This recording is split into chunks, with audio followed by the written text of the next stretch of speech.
G'day guys, welcome back to my YouTube channel where we break down the charts every single week. So if you like money and you like crypto, make sure to hit that subscribe button and let's get into the charts. Now, before we do, I will just point out we are currently up 38% on our short trade from the other week. Now I have currently closed my position and taken profit. I'm going to get into a second exactly why I have chosen to close my short trade. But before I do, I want to get into some higher time frames for a second. So if we actually go to our other chart and we go over to the weekly,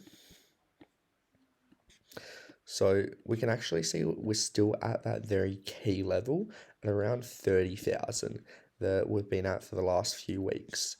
And the reason why this is actually a key level, if we pull up our volume profile, we can actually see that this is the value area low of our volume profile, meaning that this is a very key level of support and resistance. And if we can actually get above this blue box here and hold it as support, then we're actually likely to come up to the point of control of a range and then the value area high of that range.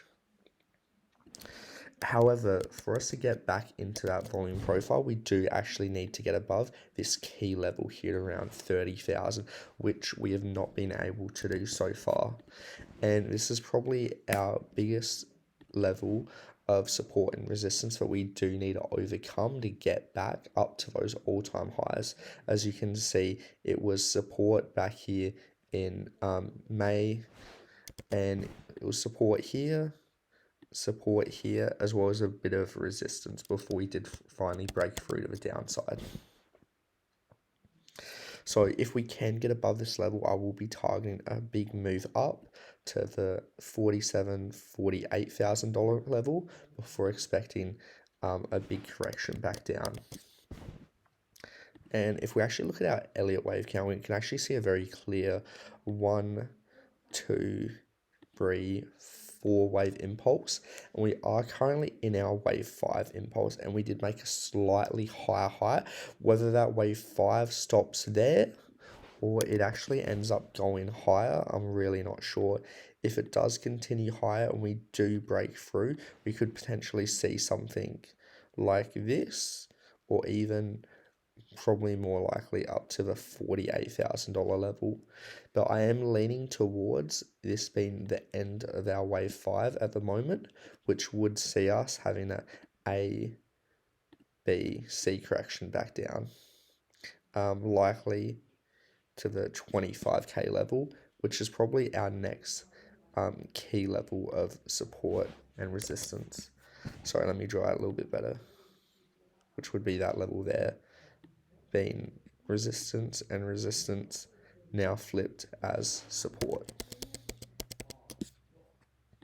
So if we actually go back to our main chart and we go on a shorter time frame, I'm going to show you what I'm looking at in the markets. So since about the 23rd of June to now, we've actually been trading within the sideways range here. So price has just been bing-bonging around here, and this is exactly how we've been trading the market. We've been taking shorts at the high of a range and longs at the bottom of a range. So that's why I've actually closed my short position. I am currently in a long position from my blue box here, expecting that since we did hold this as support, that we are going to get a move back up to the top of a range up here. Now, as well, if we actually look at our momentum waves on Market Cipher B, we can actually see we are printing a green dot, and we are currently quite oversold, which is making me believe that we are going to get that move back up to the high of the range one more time at least before we do see a breakout either to the upside or the downside. If we actually look at some higher term timeframes, I'm leaning more bearish. That when we do finally break this range, that we are actually going to break down. And the reason for that is we're actually printing bearish divergence on the 2-day time frame.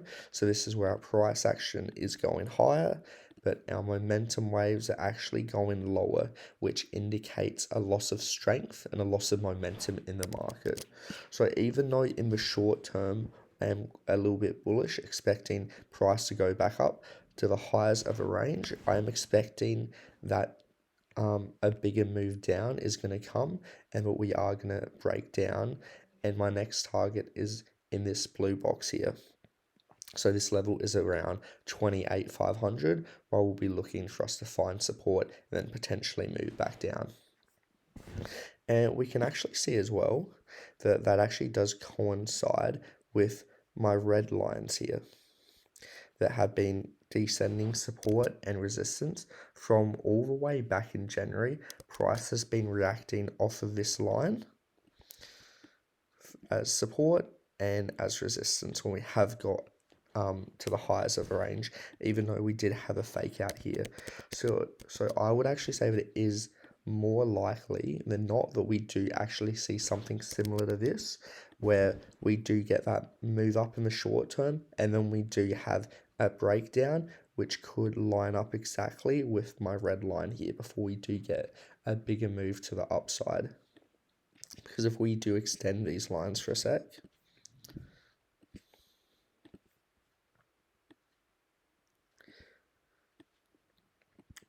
yeah, so it wouldn't surprise me if we do see something like this.